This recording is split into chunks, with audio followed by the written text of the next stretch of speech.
नमस्ते। आवश्यकता लोभ की जननी है तथा लोभ का आधिक्य नस्लें बर्बाद करता है। Need brings greed, if greed increases it spoils breed. चाह मिटी चिंता मिटी मनवा बेपरवाह, जिसको कुछ नहीं चाहिए वह है शहंशाह। कबीर की कही है बात 16 आने सच है कि जिस व्यक्ति को किसी चीज़ की ज़रूरत नहीं, भला उससे सुख और आज़ादी आदमी कौन सुख उससे सुखी और आज़ाद आदमी कौन है। पर आम मनुष्य संपूर्ण प्राणी जगत को इसमें शामिल कर सकते हैं कि अनेक ज़रूरतें हैं। रोटी, कपड़ा और मकान जैसी मूलभूत आवश्यकताओं के अलावा शिक्षा, सुरक्षा, स्वास्थ्य, सुरक्षा, सुशासन आदि कितनी ही ऐसी आवश्यकताएं हैं जिनके बिना आज मानव समाज की कल्पना भी नहीं की जा सकती। किंतु आवश्यकताओं की पूर्ति के लिए लोभी बन जाना कदापि उचित नहीं, क्योंकि हर मामले में आवश्यकता लोभ की जननी नहीं होती। प्राचीन भारतीय परंपरा तो इसके ठीक विपरीत है। वह हमेशा से अधिकाधिक त्याग पर जोर देती रही, आत्मसंयम और इंद्रिय निग्रह की बात करती रही है। एक मनुष्य होने के नाते जीवन चलाने हेतु तरह तरह की जरूरतें आन पड़ती है, जो स्वाभाविक और अपरिहार्य भी होती है, जैसे भोजन की, पानी की, हवा की, आश्रय की। इन सभी जरूरतों में लोभ तभी आता है जब हम जीवन जीने के सामान्य नियमों का उल्लंघन करने लगते हैं और आवश्यकता से अधिक पाने के बारे में सोचने लगते हैं। यानी जब एक मनुष्य की जरूरतें दूसरे मनुष्य की जरूरतों को अतिक्रमित करके फैल जाती है, तब लोभ का जन्म होता है। इसलिए आवश्यकता हर मामले में लोभ की जननी नहीं होती।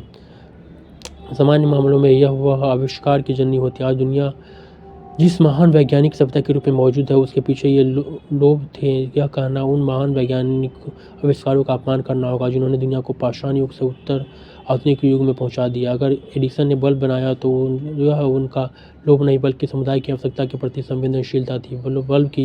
बल्ब ही क्यों, डायनामाइट बनाने वाले अल्फ्रेड नोबल के मन में मानव के कल्याण का ही लक्ष्य था। वह तो लोभ रूपी दुरुपयोग था जिसने रचनात्मक हथियार को भी विध्वंसात्मक बना दिया। मनुष्य ने प्रारंभिक हथियार अपनी सुरक्षा के लिए बनाए थे, न कि अन्य मनुष्यों की हत्या के लिए। किंतु जैसे अच्छे से अच्छी चीज़ का दूसरा पहलू होता है, वैसे ही मानव ने तमाम मामलों में आवश्यकताओं को आविष्कार की जगह लोभ में बदल दिया है। हम यूरोपीय खोजकर्ताओं का उदाहरण ही क्यों न ले लें। जब वे व्यापारिक उद्देश्य से अपना जीवन दांव पर लगाकर दुनिया भर में नई जगहों को खोज रहे थे, तब यहाँ आवश्यकता से जुड़े आविष्कारक कहे गए। पर जब फ्रांसिस्को पिज़ारो जैसे लोगों ने लोभवश कविताओं को नष्ट करना शुरू किया, तब उनके लिए अलग विशेषणों का प्रयोग किया जाने लगा, जिन्हें किसी भी लोभी हत्यारे समूह के लिए प्रयुक्त किया जाना चाहिए था। उपयुक्त तथ्यों से यह स्पष्ट होता है कि हर मामले में आवश्यकता लोभी की जननी नहीं हो सकती। लोभ ऐसी तृष्णा है जिससे जीवन में धैर्य धारण करने की शक्ति का अंत हो जाता है तथा इंसान का धैर्य तथा संतोष समाप्त हो जाता है। उनके जीवन में सुख और शांति नहीं रहती, क्योंकि लोभी इंसान हमेशा अधिक प्राप्ति की इच्छा में भटकता रहता है। लोभ के कारण इंसान की बुद्धि कुंठित हो जाती है, जहाँ वह विवेक या तो होता ही नहीं और यदि होता है तो कार्य नहीं करता। क्योंकि लोभी इंसान सदा संचल लोभी मन के द्वारा ही जीवन के प्रत्येक निर्णय लेता है।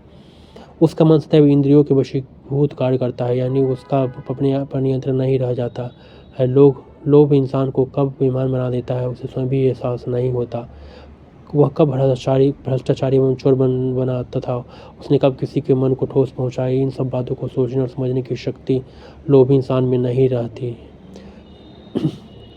ये लोभ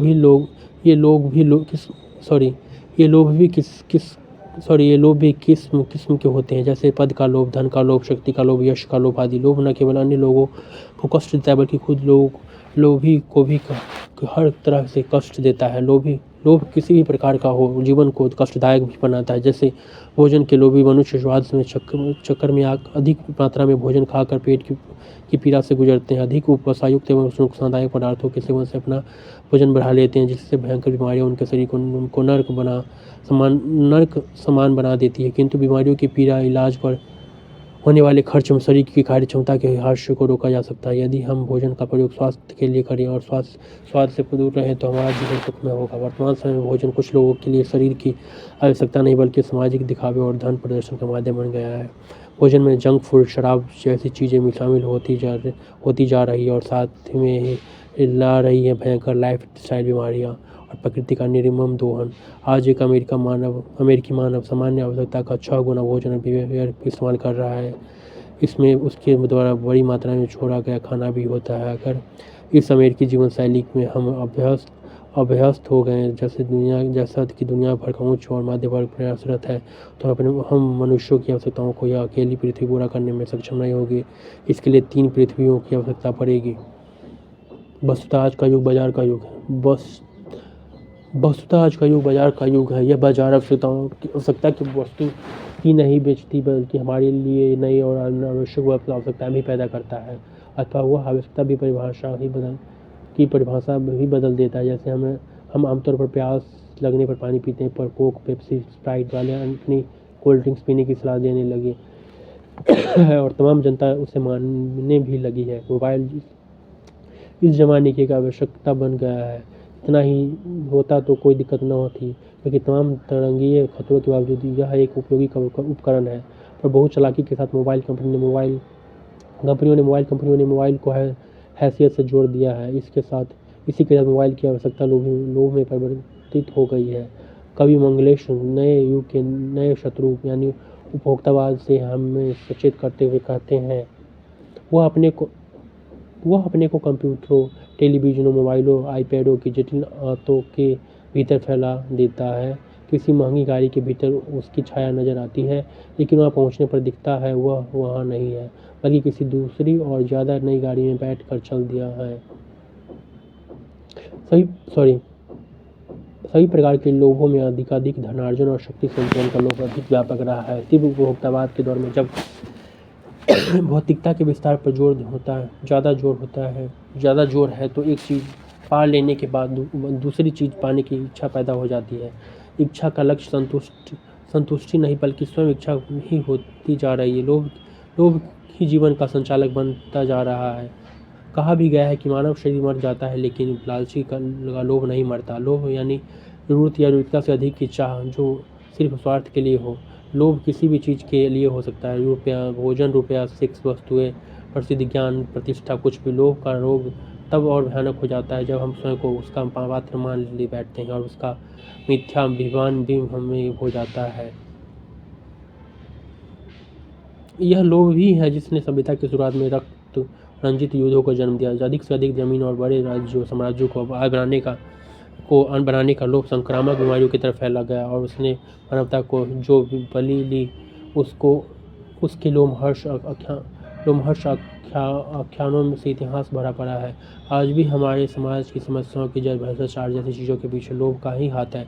लोभ से उत्पन्न होने वाले संघर्ष से बचने के लिए विभिन्न समाजों ने कानून और धर्म की व्यवस्था का निर्माण किया, क्योंकि थोड़े लोगों के हाथों अत्यधिक संसाधन इकट्ठे हो गए। लोभ की निंदा की गई। संस्कृति में प्रगति और वृद्धि पर जोर रहा। ज्ञान और व्यापार का विस्तार हुआ। समानता प्रथा समाप्त हुई। व्यक्तिवाद का विकास हुआ और भौतिकता की वृद्धि हुई। लोगों का जीवन स्तर ऊपर उठा। कुल मिलाकर अनियंत्रित लोभ बढ़ता गया। अब यह स्पष्ट हो चला है कि लोभ के कारणों में प्रमुख है मानसिक व्यसन, आत्मसंशय, आत्मरति और अचेतन स्तर पर यह विश्वास कि धन और आत्मगौरव के बीच सीधा रिश्ता है। पर मूल कारक मानसिक व्यसन है। वस्तुतः इन स्थितियों में हमें गांधी याद आते हैं, जिन्होंने कहा था, यह धरती हमारी ज़रूरतें पूरी कर सकती है, हमारे लोभ नहीं। यहाँ तक लोभ के अधिक से नस्लों के बर्बाद होने की बात है तो इतिहास साक्षी कि अमेरिका ने अपने सर्वमान्य सुरक्षा की स्थापना के लोभ में ही हिरोशिमा और नागासाकी के मासूम लोगों पर विध्वंसक परमाणु बम गिरा दिए, जिसका परिणाम आज की नस्लों भी भोग रही है। यही नहीं, 18वीं सदी में यूरोप से शुरू अंधाधुंध औद्योगिक क्रांति का पर्यावरणीय दुष्परिणाम आज की पीढ़ी को भुगतना पड़ रहा है। आज यह लोभ ही है तो है कि दुनिया में एक जगह अन्न के जहाज समुद्र में डुबोए जाते हैं तो दूसरी दुनिया के करोड़ों लोग भूख की वजह से मर जाते। कुछ लोग 24 घंटे बिजली पानी की सुविधा प्राप्त कर सके, इसलिए करोड़ों लोगों से उनका आशियाना छीन कर उन्हें दर भटकने के लिए बाध्य किया जा सकता है। किसी देश में सत्ता हमारे मिजाज की नहीं है तो शक्ति द्वारा उस देश को नष्ट करके वहाँ के निवासियों को शरणार्थी बनाने के लिए मजबूर कर दिया जाता है। सीरिया, इराक, अफगानिस्तान में यही हुआ है। अमीर देशों ने दुनिया भर के संसाधनों के लिए अरबों व्यक्तियों का जीवन संकट में डाल रखा है। आज लोभ की वजह से दुनिया भर में भूख, गरीबी और जलवायु परिवर्तन से लोग आतंकवाद जैसे मुद्दे उभरे हैं। सभ्यताओं के कथित संघर्षों के पीछे भी कहीं न कहीं का पाश्चात्य देशों का अनियंत्रित लोभ ही जिम्मेदार रहा है। उसने सभ्यता की शुरुआत से लेकर अब तक नस्लों को बर्बाद करने का ही काम किया है, जिससे आज पूरी पृथ्वी के भविष्य पर प्रश्न चिन्ह लग गया है। इसलिए भारतीय परंपरा में संतोष को परम सुख कहा गया। कबीर भी जब यह कहते हैं कि साईं इतना दीजिए जामे कुटुंब समाए हैं, मैं भी भूखा ना रहूं साधु न भूखा जाए, तो वह लोभ निग्रह की भारतीय परंपरा की तरह ही संकेत कर रहे होते हैं। इसलिए आज हमें अपनी सभ्यता और पृथ्वी को बचाने के लिए त्याग और संयम पर आधारित भारतीय जीवन शैली की आवश्यकता है। गांधी इसी को व्यापक अर्थ में स्वराज कहते हैं। इस स्वराज यानी आत्मनियंत्रण को प्राप्त करके हम न केवल खुद को लोगों का शिकार होने से बचा सकते हैं, बल्कि आवश्यकता अनुसार सादा जीवन जीकर अपना शैली अपनाकर सादा जीवन शैली अपनाकर अपना पृथ्वी पर छाए जीवन के संकट को भी काफ़ी हद तक दूर कर सकते हैं। क्योंकि पानी, मिट्टी, हवा या पर्यावरण पर का कोई भी संकट हमारे लोगों से ही उपजा है। यदि हम ऐसा करने में सफल हो रहे हैं तो हम सतत विकास के लक्ष्यों को पा सकेंगे तथा अपनी नस्लों को बर्बाद होने से बचा सकेंगे। हमें नज़ीर अकबर बहादी की इन पंक्तियों से सीख लेने की आवश्यकता है।